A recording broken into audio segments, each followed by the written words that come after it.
Very warm good morning. आज हम लोग बात करेंगे sexual reproduction in bacteria. Bacteria में एसेक्सुअल कैसे होता है ये हमने समझ लिया था, वेजिटेटिव मोड भी हमने समझ लिया था। आज हम बैक्टीरिया में सेक्सुअल रिप्रोडक्शन को समझेंगे। तो हेडिंग देते हैं हम लोग sexual reproduction in bacteria. Third one है सेक्सुअल रिप्रोडक्शन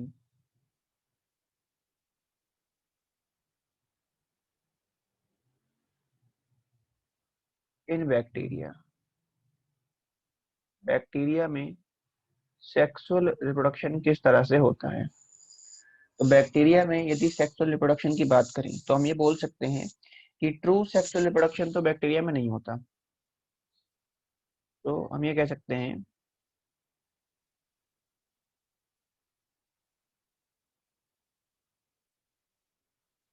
भाई true true sexual reproduction is absent in bacteria. Bacteria में ट्रू सेक्सुअल रिप्रोडक्शन नहीं होता। ठीक है।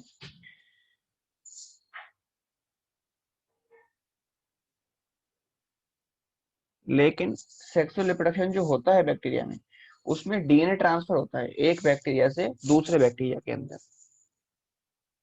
बट डीएनए गेट ट्रांसफर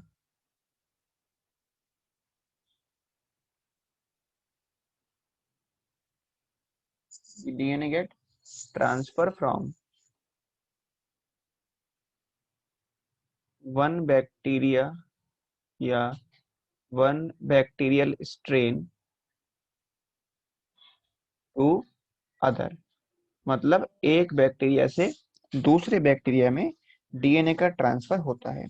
अब स्ट्रेन का मतलब आपको पता ही है, स्ट्रेन का मतलब होता है वैरायटी। तो एक बैक्टीरिया से दूसरे बैक्टीरिया में डीएनए ट्रांसफर होता है। स्ट्रेन में जब ये ट्रांसफर होगा तो इसको, जो बैक्टीरिया से एक बैक्टीरिया से दूसरे बैक्टीरिया में जो डीएनए ट्रांसफर हो रहा है, इसे हम बोलते हैं genetic recombination.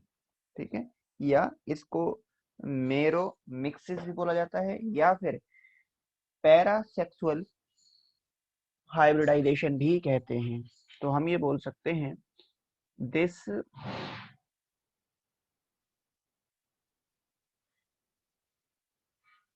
Transfer is called, क्या बोला जाएगा इसको, इज कॉल्ड जेनेटिक रिकॉम्बिनेशन। इस ट्रांसफर से वेरिएशन आएगा ना, तो इस पूरे को हम जेनेटिक रिकॉम्बिनेशन बोल रहे हैं। या इसको मेरो मिक्सिस भी बोला जा सकता है, या इसको पैरा पैरा सेक्सुअल हाइब्रिडाइजेशन भी कहते हैं। Parasexual hybridisation. ठीक है। आगे बात करते हैं। अब देखो ये कैसे कैसे होता है, इसमें किस तरह से ट्रांसफर हो सकता है, उस प्रोसेस को समझते हैं। तो इसमें जो करेक्ट या जो डीएनए का पार्ट जो ट्रांसफर हो रहा है, उसको हम एफ फैक्टर बोलते हैं। जो ट्रांसफर होता है ना, उसको बोलते हैं एफ फैक्टर। हम ये बोल सकते हैं in this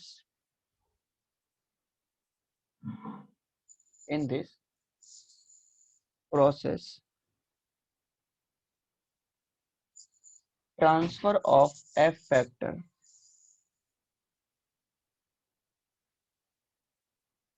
transfer of F factor F factor को बोलते हैं फर्टिलिटी फैक्टर।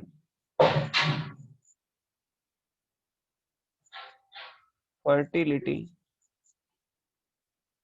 फैक्टर। ठीक है। फर्टिलिटी फैक्टर में दो टाइप के हो सकते हैं ये। इस एफ फैक्टर को फिर दो कैटेगरी में बांटा गया है।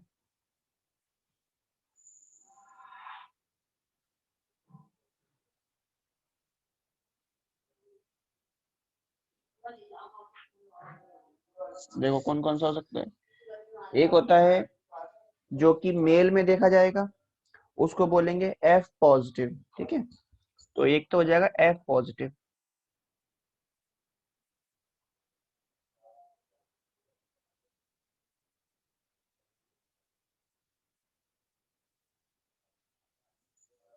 और एक हो जाएगा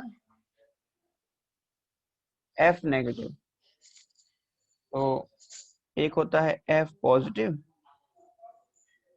एक होता है एफ नेगेटिव। एफ पॉजिटिव में क्या होगा, ये मेल में देखा जाता है, मेल में होगा।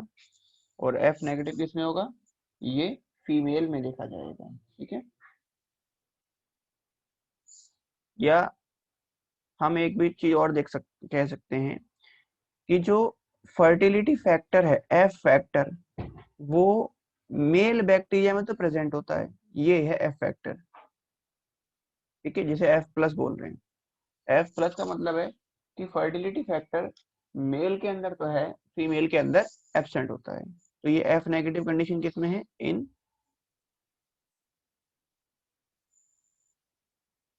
फीमेल में, ठीक है। और जो जिनमें ये एफ पॉजिटिव रहेगा, यानी कि फर्टिलिटी फैक्टर होता है जिनके पास, तो मेल को एक और नाम बोलते हैं, इनको बोलते हैं डोनर बैक्टीरिया। ये डोनर है, या इसको एफ पॉजिटिव स्ट्रेन बैक्टीरिया भी बोला जाता है, एफ पॉजिटिव स्ट्रेन बैक्टीरिया। और जो फीमेल वाले हैं इनमें, क्योंकि फर्टिलिटी फैक्टर नहीं है, ये रिसीव करेगा इस फैक्टर को, तो क्योंकि ये रिसीव कर रहा है, इसलिए इसको बोलते हैं रेसिपिएंट।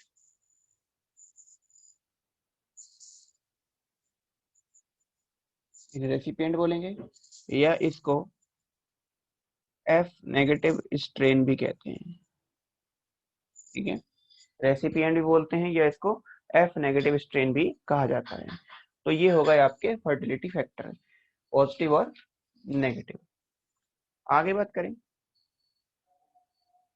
तो यदि हम जेनेटिक रिकॉम्बिनेशन को समझेंगे, तो हम ये कह सकते हैं कि इसमें ट्रांसफर होता है डीएनए का positive strain to negative strain में। मतलब डीएनए, क्योंकि फर्टिलिटी फैक्टर पॉजिटिव वाले के पास है, तो मेल बैक्टीरिया से फीमेल बैक्टीरिया में ही ये फर्टिलिटी फैक्टर ट्रांसफर होगा। तो एक बार हम किस तरह से होता है जेनेटिक रिकॉम्बिनेशन, उसको एक बार देखते हैं, ठीक है। ये नोट कर लिया होगा आप सभी ने। आगे बढ़ते हैं।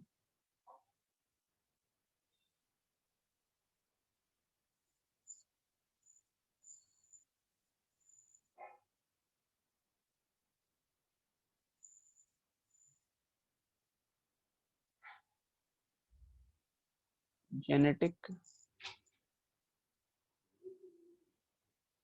रिकॉम्बिनेशन इन बैक्टीरिया, देखिए किस तरह से होता है ये। इस चीज को थोड़ा समझ लेते हैं। इसको समझें यदि, तो हम ये कह सकते हैं कि भाई इसमें डीएनए ट्रांसफर होता है पॉजिटिव से नेगेटिव स्ट्रेन में।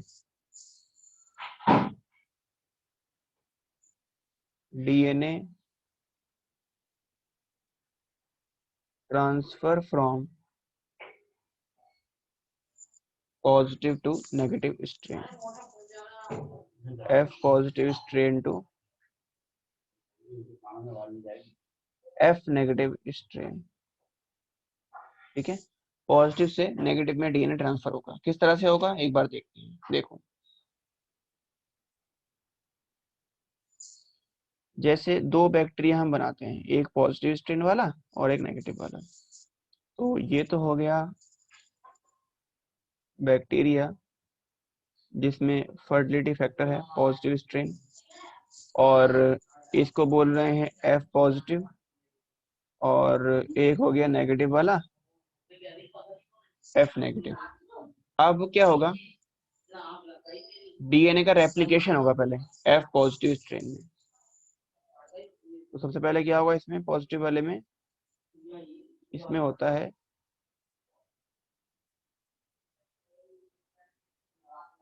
Replication of DNA.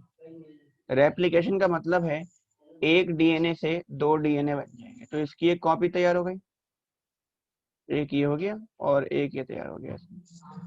अब ये जो पॉजिटिव स्ट्रेन है और नेगेटिव स्ट्रेन है, दोनों एक दूसरे के क्लोज आ जाएंगे।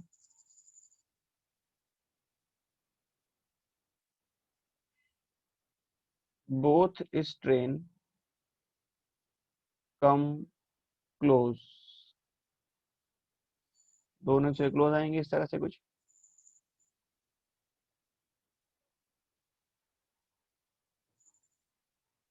और उसके बाद क्या होगा, उसके बाद जो डीएनए है वो ट्रांसफर हो सकता है।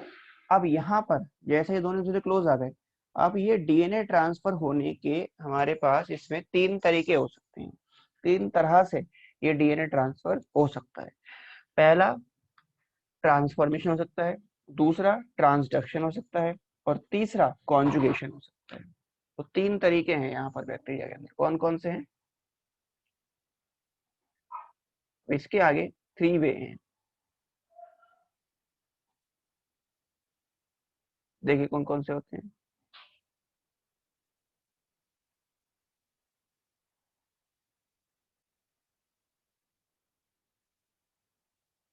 इसमें पहला जो तरीका है वो है ट्रांसफॉर्मेशन।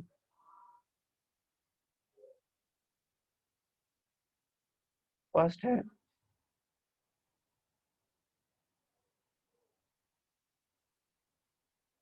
ट्रांसफॉर्मेशन। ट्रांसफॉर्मेशन में क्या होता है, इसमें ट्रांसफर होता है स्ट्रेन का, और सिंपल डिफ्यूजन के थ्रू ये स्ट्रेन एफ पॉजिटिव वाला जो है, या जो फर्टिलिटी फैक्टर है, वो मेल वाले से फीमेल में चला जाएगा।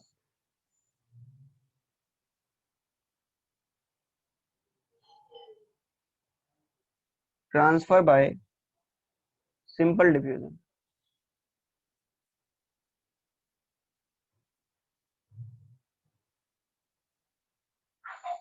ठीक है, टू मीडियम, टू मीडियम, ये सिंपली ट्रांसफर हो जाएगा यहाँ पर। और इसकी डिस्कवरी किसने करी थी? ये जो ट्रांसफॉर्मेशन है इसको डिस्कवर किया था साइंटिस्ट ग्रिफिथ ने, फ्रेडरिक ग्रिफिथ ने, स्ट्रेप्टोकोकस निमोनिया बैक्टीरिया के अंदर। और इसको एक्सपेरिमेंटली प्रूव किया था तीन साइंटिस्टों ने, एवरे, मैक्लॉयड और मैकार्टी ने, ई कोलाई के अंदर। तो हम ये बोल सकते हैं डिस्कवर्ड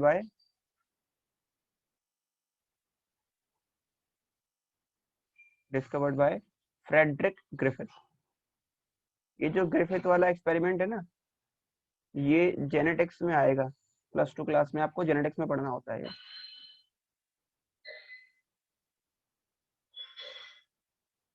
ग्रिफिथ ने किया था किसके अंदर? इन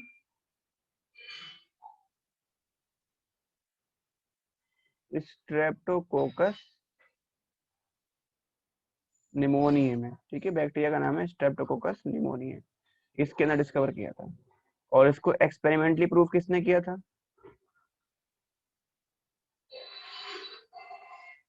experimentally proof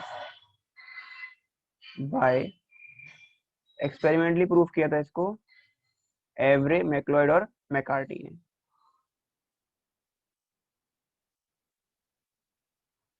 every,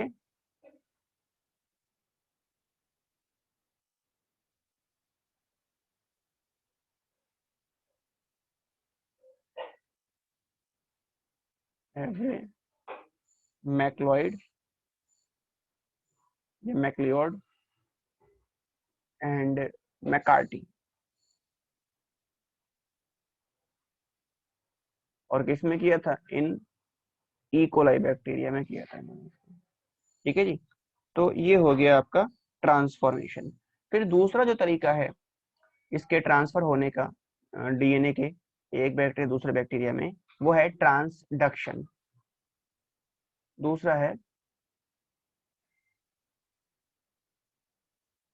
transduction. Transduction की यदि बात करेंगे तो इसमें क्या होता है, इसमें जो ट्रांसफर होता है डीएनए, वो एक वायरस की मदद से होता है, और वायरस का नाम है बैक्टीरियोफाज वायरस। तो ट्रांसफर बाय बैक्टीरियोफाज, इसमें बैक्टीरियोफेज वायरस की मदद से ट्रांसफर होता है। ठीक है, जैसे हम एक डायग्राम में समझते हैं इस चीज को। जैसे ये बैक्टीरिया यूजर क्लोज आए,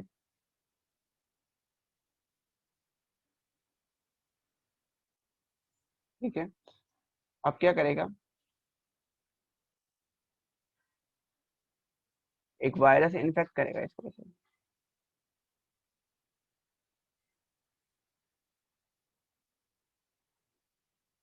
जब वायरस इन्फेक्ट करेगा तो इससे क्या होगा, नंबर ऑफ वायरस बनाएगा, और नंबर ऑफ वायरस बढ़ाने के बाद जब वो इसको फीमेल वाले को इन्फेक्ट करेगा तो इसका जो डीएनए है, मेल वाले का जो डीएनए या पॉजिटिव वाले का जो स्ट्रेन है, उस एफ पॉजिटिव वाले स्ट्रेन को वो फीमेल में ट्रांसफर कर देगा। इसको बोलते हैं ट्रांसडक्शन। इसकी डिस्कवरी किसने करी थी?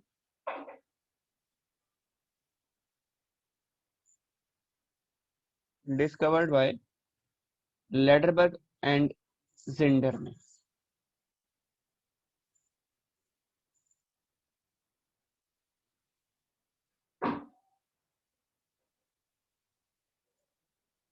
लेडरबर्ग और जिंडर ने इसको डिस्कवर किया था, और किसमें किया था? इन साल्मोनेला साल्मोनेला टाइफिन्यूरियम के अंदर।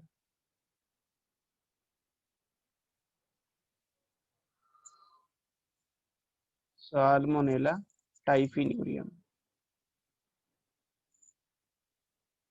और ये जो एक्सपेरिमेंटल प्रूफ है वो हर्शे और चेस ने किया था ई कोलाई में।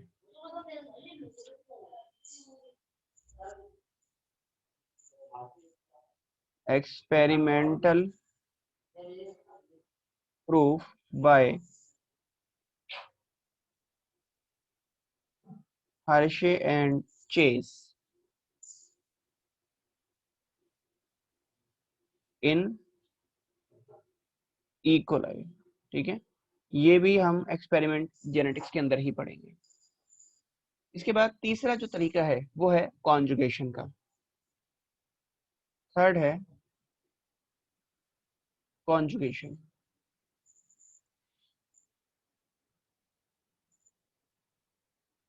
कॉन्जुगेशन में क्या होता है, इसमें एक कॉन्जुगेशन ट्यूब बनती है जिसके थ्रू जो डीएनए है या पॉजिटिव स्ट्रेन है या फर्टिलिटी फैक्टर है वो नेगेटिव बैक्टीरिया में या फीमेल में ट्रांसफर हो जाता है। ये कैसे होता है? ये होता है बाय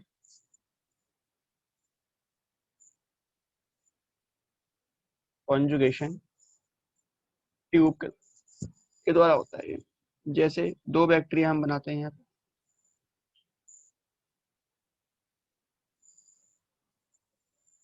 ये इस तरह से एक कॉन्जुगेशन ट्यूब बन गई इनके बीच में।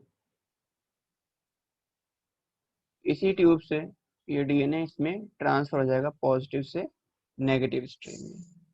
तो ये हो गया कॉन्जुगेशन ट्यूब के द्वारा। इसकी डिस्कवरी किसने करी थी? इसको डिस्कवर किया था लेडरबर्ग एंड टॉटम ने ई कोलाई के अंदर।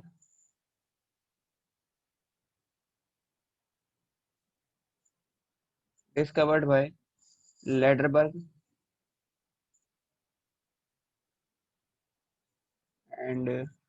एंड टॉटम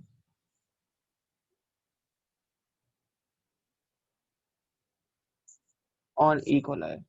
लेडरबर्ग और टॉटम ने इसको ई कोलाई में डिस्कवर किया। तो इसी के साथ हमने बैक्टीरिया में सेक्सुअल रिप्रोडक्शन को कंप्लीट कर लिया। किस तरह से होता है सेक्सुअल रिप्रोडक्शन, ये सारी बातें हमने समझ ली। अब सेक्सुअल रिप्रोडक्शन कंप्लीट करने के बाद हम बात करते हैं न्यूट्रिशन इन बैक्टीरिया। बैक्टीरिया में न्यूट्रिशन कैसे होता है, या फिर बैक्टीरिया में डाइजेशन जो है वो किस तरह से होता है, उसको एक बार समझ लेते हैं। तो बात करते हैं nutrition and digestion in bacteria.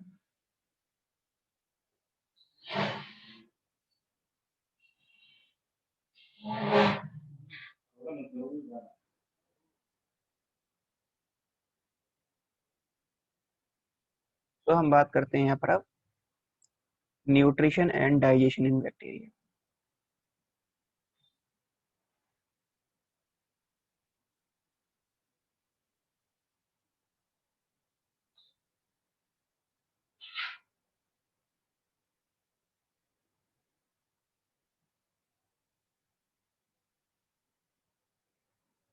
देखिए जैसे बैक्टीरिया एक क्या है, बैक्टीरिया एक प्रोकैरियोटिक सेल है और डाइजेशन के लिए एंजाइम की रिक्वायरमेंट है।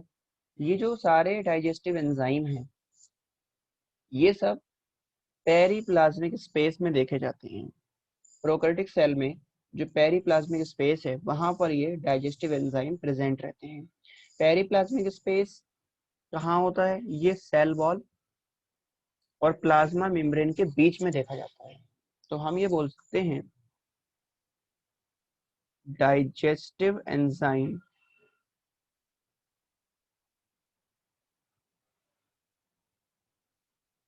Are present in periplasmic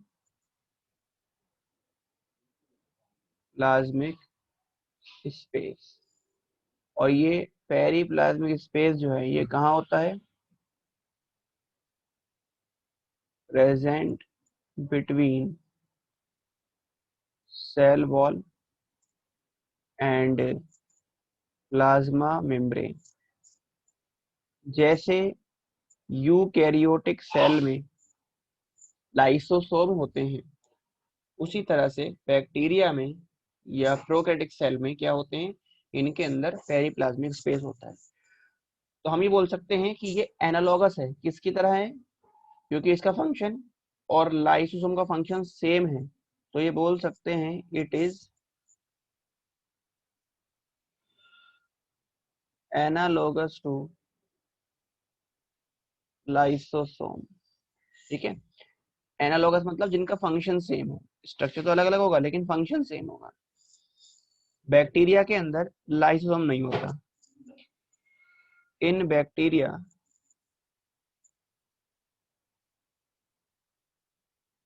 lysosome are absent. Bacteria में लाइसोसोम नहीं देखा जाता। ठीक है, एब्सेंट होता है ये। अब न्यूट्रिशन के बिहाफ पे बैक्टीरिया दो तरीके के हैं। क्लासिफिकेशन देख लेते हैं बैक्टीरिया का जरा।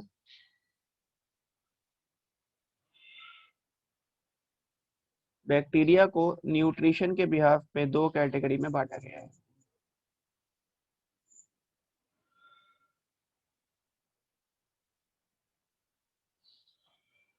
ये क्लासिफाई किया गया है on the basis of nutrition.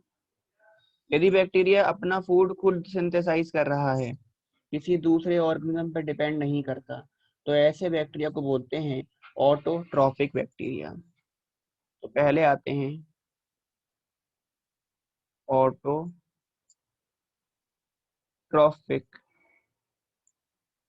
Bacteria. ये क्या होते हैं, दे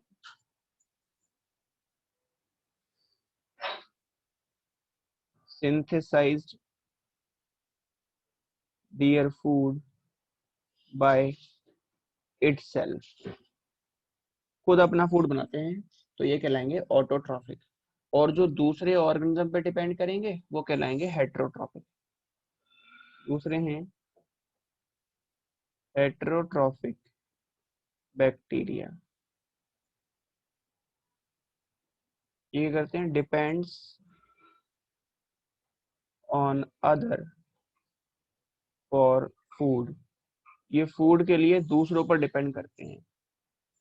ऑटोट्रॉफिक बैक्टीरिया की बात करें तो इसको फिर हमने दो कैटेगरी में बांटा है।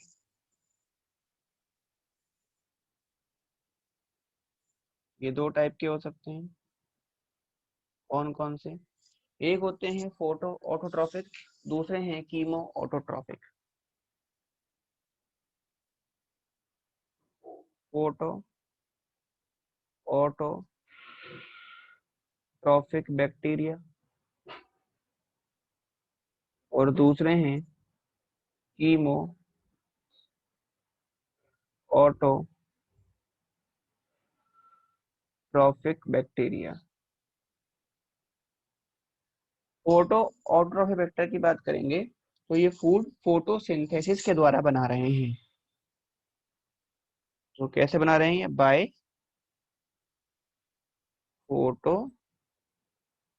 सिंथेसिस, जो फोटोसिंथेसिस से फूड बनाए उसको बोलेंगे फोटो ऑटोट्रॉफिक, और जो केमिकल रिएक्शन से बनाए उनको बोलेंगे कीमो ऑटोट्रॉफिक। तो ये कैसे बनाते हैं? By chemical reaction. जो फोटोसिंथेटिक हैं या फोटो ऑटोट्रॉफिक हैं, ये क्या करते हैं? ये सनलाइट को यूज करते हैं, दे यूज सनलाइट, एच म्यू मतलब सनलाइट। और जो कीमो वाले हैं ये सनलाइट को यूज नहीं करते, तो दे नॉट यूज सनलाइट, ये सोलर एनर्जी का यूज नहीं करते। इसमें जो फोटो ऑटोट्रॉफिक की अगर हम बात करेंगे तो इनमें क्या होता है, यदि ऑक्सीजन प्रोड्यूस नहीं हो रहा फोटोसिंथेसिस से तो ऐसा फोटोसिंथेसिस कहलाता है एन ऑक्सीजन, और जिसमें ऑक्सीजन प्रोड्यूस हो वो कहलाएगा ऑक्सीजेनिक। तो यहाँ पर फिर हमने फोटो ऑटोट्रॉफिक बैक्टीरिया को दो कैटेगरी में डिवाइड किया है, और उनके डिवाइडिंग का जो इसमें जो डिवीजन जो उनका किया गया है वो किया गया है रिड्यूसिंग एजेंट के बिहाफ पे। जैसे देखो रिड्यूसिंग एजेंट क्या है, जैसे फोटोसिंथेसिस होता है तो उसमें क्या होगा, कार्बन डाइऑक्साइड है, वाटर इन्वॉल्व होगा, सनलाइट रहेगी, क्लोरोफिल रहेगा, इससे फूड बनेगा, C6H12 उसमें ग्लूकोज बन गया। तो यहाँ पर ना H2O यूज हो रहा है, ये H2O क्या है, यही है आपका रिड्यूसिंग एजेंट, ये है रिड्यूसिंग एजेंट।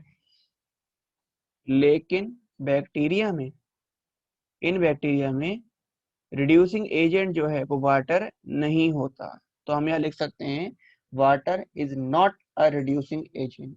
और यदि वाटर रिड्यूसिंग एजेंट नहीं है तो ऑक्सीजन भी रिलीज नहीं होगा, क्योंकि फोटोसिंथेसिस में जो ऑक्सीजन रिलीज होता है वो वाटर से आता है, और जब वाटर ही नहीं है, यहाँ पे वाटर यूज ही नहीं हो रहा, तो ऑक्सीजन भी रिलीज नहीं होगा।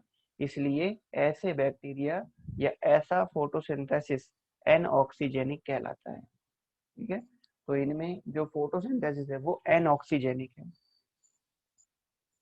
तो ये बात हम यहाँ लिख देते हैं, इन बैक्टीरिया में फोटोसिंथेसिस इज एनऑक्सीजेनिक।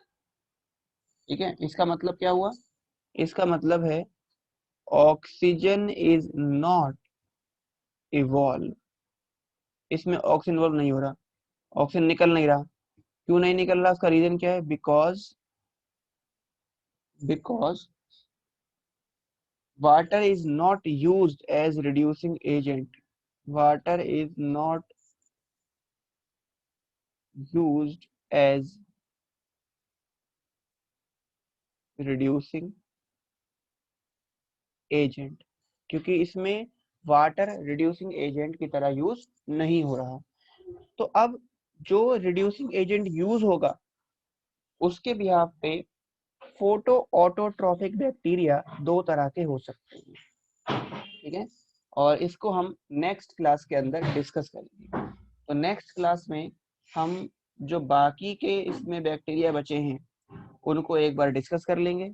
जैसे फोटो ऑटोट्रॉफिक में दो कैटेगरी आएंगी, कीमो में दो कैटेगरी आएंगी, और फिर हेटरोट्रॉफिक बैक्टीरिया की बात करके बैक्टीरिया का ये जो न्यूट्रिशन है इसको कंप्लीट करेंगे।